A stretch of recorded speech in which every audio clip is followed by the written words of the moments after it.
Lake Dallas Cheer would like to welcome you to Falcon Football Weekly! Center snapping, here we go, shot drill. Ready, set,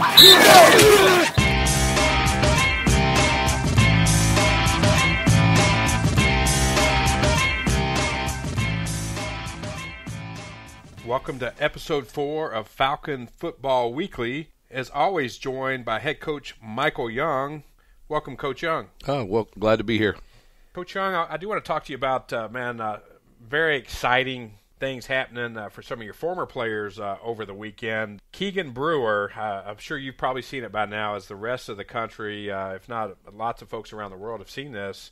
University of North Texas does a fake fair catch. I've never seen that before in my life. Have you? No, this is the first time I'd ever seen that. Not only did it make the highlight reel for ESPN and every other media outlet, but last night I'm watching Monday Night Football, and it made the halftime show of Monday Night Football. So millions of people around the country have now heard of Keegan Brewer, the University of North Texas. I don't know if they mentioned anything about Lake Dallas, but they obviously mentioned North Texas. That's got to make you proud to see a kid like that playing at the next level and excelling, beating Arkansas on the road. Yeah, it was a great game for UNT. Obviously, a huge play, something that they had seen on film.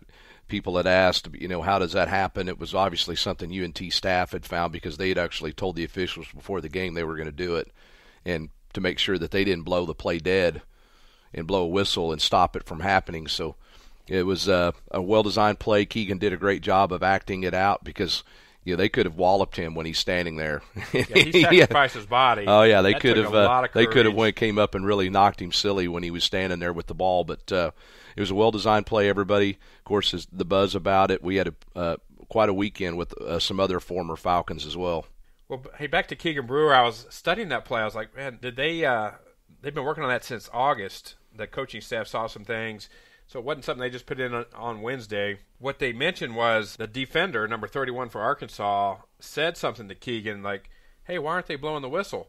And then as that defensive player turned and looked at the scoreboard, that's when Keegan took off. Yeah, it was funny the rest of the game on the punts that you could tell that their players, when they would run down there after the fair catches, there was still a lot of talk back and forth. So, yeah, it was an exciting play, a great play for UNT, and a big game for their program. You just mentioned another former Falcon that's not only at the next level, he's at the highest level in the NFL, Josh Jackson. Man, what can you say about him? He had a nice weekend on the field. Yeah, he had got to do his first Lambeau leap, his first NFL touchdown on a block punt, and another really exciting play and a big day, I know, for him. That's a big thing to ever get your first NFL touchdown. So, yeah, it was an exciting day for Josh. Josiah Tauefa, UTSA, took a thumping a little bit to Kansas State, but I did have a lot of family that lives in Kansas. A lot of them are Kansas State fans. I probably had 2 or 3 people text me during that game of how well he was playing. He was by far the best player on, they said, on UTSA's team, and they were really impressed by him as well. So he had a good day Saturday. Now, I know as a staff, the coaching staff here at Lake Dallas is very busy breaking down film. You guys work about 8 days a week. Are you able to keep up with any of your former players throughout the season, send them a text of encouragement? Oh, yeah, we're able to keep in touch with them and text them back and forth now and then to the different coaches and myself. So, yeah, we keep up with them. We always, when we have time to watch them, get to watch them play when their games are on TV or record them and watch them later. So, yeah, we keep up with them. Coach Young, you're a busy guy. You were kind enough to come on to the Dico Gridiron show Wednesday night, talk a lot about Lake Dallas football. So I know Bo Decker and I enjoyed having you on. I've noticed that show, we don't do Nielsen ratings at the Dico Gridiron show, but it has had, I think, reached over 2,500 people here in the community. So, again, another way that Lake Dallas Falcon football reaches your audience, not only locally, but nationally. You guys have been doing a great job on your broadcast. I think over 10 years now you broadcast your games over the internet. And I just applaud you for all the things you're doing for the community and reaching out to that next generation. We're just talking about 7th grade Lake Dallas football, big game on Monday night against Crownover. That's kind of a little arch rival there here in the community. What can you say about the middle school kids that are in the program are going to be feeding up and wear this Falcon Green here. Yeah, we're really excited about both of our 7th and 8th grade classes. I think, they have a chance together between the two of them to be two of the better ones we've had together back-to-back. Really exciting players. They have our 7th grade A team is undefeated. They beat Betty Myers' 7th grade A team last week, one of the first times we beat one of the Myers teams, 7th or 8th grade, in a few years. So that was a big win. And our 8th grade team is a really good team, has a lot of talented kids. So it's exciting football at both of those 7th and 8th grade. We're excited about getting those kids up to high school. Well, hey, we're talking going into week 4, Friday night, another weather issue. We were just talking off air. Lightning came into the area. The game started on time, but you had a delay at halftime. You go into halftime against Frisco Reedy, just down 14-7, but then almost an hour and a half lightning delay. Really, I wouldn't say changed the momentum because it was the same for both teams, but a little tough for your guys to come out after a 90-minute delay. Yeah, it was tough on everybody. We thought at halftime, we'd gotten the ball down on our 5-yard line right before half. We ain't able to punch it in. We missed a short field goal. Could have made it even closer than 14-7 at half. But we felt good when we came in at halftime. I think we were pretty excited about where we were. We'd kind of withstood their first opening punch of 2 scores. Our defense had played really good for that rest of the first quarter and all through the second quarter. And we knew it was going to be real important. That first drive, we were on offense. But that's such a long time to go back out. We get a 5-minute warm-up, and it didn't go very well that first drive. We got a pass interference call to help us, but they called another illegal low block on us at the same time, and then that happened to punt, and it kind of spiraled down there from there the rest of that third quarter. But I thought we responded to play pretty well the fourth quarter. As far as the Friday night home game here at Falcon Field, I wasn't able to be here. I was down in Cleburne, Texas, but I'd have to think you had standing room only on the home side of the Falcon Stadium. What was the atmosphere like going into the ball game? Well, it was great, and we had a big home field advantage. I think, though, after the delays, and then we went back out and then had another delay, had to come back in.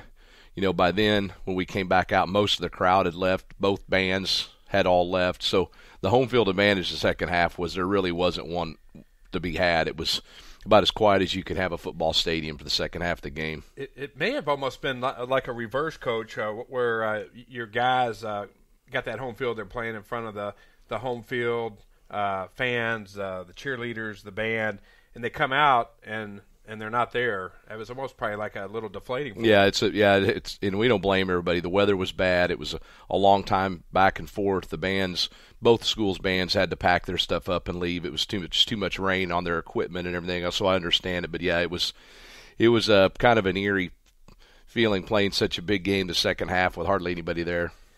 We've talked previously about the great play of Ryan Depperschmidt. Coach Chad Cole obviously had his defensive game plan to zero in on Depperschmidt. Depp ends up with 212 total yards and 1 TD. What can you say about Reedy's defense and how they game planned against you guys? Well, the key really for the game was for us not to get behind. And when we kept it close the first half, we were in a pretty good spot. But once we got behind – after their touchdown in the third quarter, it became a lot harder for us because we knew as a staff that if we got a couple touchdowns down, they were going to really be able to pin their ears back and go after the quarterback. And that's kind of what happened to us in the third quarter. We just got too far behind. We had to start throwing the ball a lot more, and that really played in a big advantage for them. You mentioned coming out after that delay at halftime. I believe you go 3 and out, have to punt, and then Reedy, their senior running back, Michael Ferrara, has a big run of 47 yards and then 13 yards to punch it in for a TD. And then like you mentioned, your offense was playing catch-up from that point on. Depp throws his first and only interception of the year in that third quarter, and you just never could quite recover. No, it was just one of those nights. We had a couple drives where everything seemed to work perfectly, and we were clicking, and then it just seemed like the rest of the night whether it's the weather delays had something to do with it, but I think a lot of it was how good they were on defense and some of the mistakes that we made. We just never could really get in a rhythm offensively really the whole night. Yeah, one of the highlights offensively, we mentioned him before here on the Falcon Football Weekly podcast, Brandon Ingo ends up with 6 catches for almost 100 yards, 97 yards, and he actually threw a pass for 19 yards. Yeah, he had a good night. They were still putting a safety over the top of him with the corner. They're trying to take him away, but he's, even with people, putting 2 guys over there on him most of the night, he still was productive and made some big plays for us. Now, upcoming, in high school football, it's week 3 game. Obviously you like to get that W, but you got to flush that one. Move on to this coming Friday night against Princeton. You're on the road, 7 o'clock over there. They start off with a 45-6 win on the road against South Garland, but then they lose at home against Red Oak 19-7. Talk to us a little bit about your game plan heading into Friday night against Princeton. Well, we've got to really see them just twice on film. They had a bye week last week. They had the opening bye of our district, so we don't have a lot of film on them. We have some from last year. Reedy played them. We have that game and some others, Creekview. So they're a school that's moved up from 4A into 5A. They have some talented kids. They're one of those teams that's competing for that, probably that 3rd or 4th spot in our district. So this is a big game for us to get back and get a win. There's no shame in losing to Reedy. I'll promise you. I think they're one of the top, probably 3 or 4 teams in the state in 5A Division II. So we have nothing to hold our heads on. And we played them fairly well. I mean, a couple plays here or there, especially that opening drive on the pass interference. If we get that call, it could have been a whole different game. So, yeah, we just have to move on and take care of our business this week. This is a big game for playoff seeding, so we need to take care of our business. Yeah, like you mentioned, you took care of Reedy last year in the playoffs. They get you in opening of district play on Friday night. But you guys, your coaching staff will learn from that, move forward, take care of business Friday night on the road at Princeton. And I'm sure the Falcon Football family will be traveling there with you. Again, to remind everybody, this broadcast is brought to you by the Lake Dallas Quarterback Club each and every week. We want to thank them for their support of Falcon Football. Well, Coach Michael Young, thanks for joining us here on Falcon Football Weekly. And a reminder for everyone, you can share out this podcast on iTunes or Spreaker Radio. Just go to Spreaker.com on any platform, on your computer, on your Android device, or on your iOS device. Have a great week, and we'll see you on the road at Princeton. All right, appreciate it.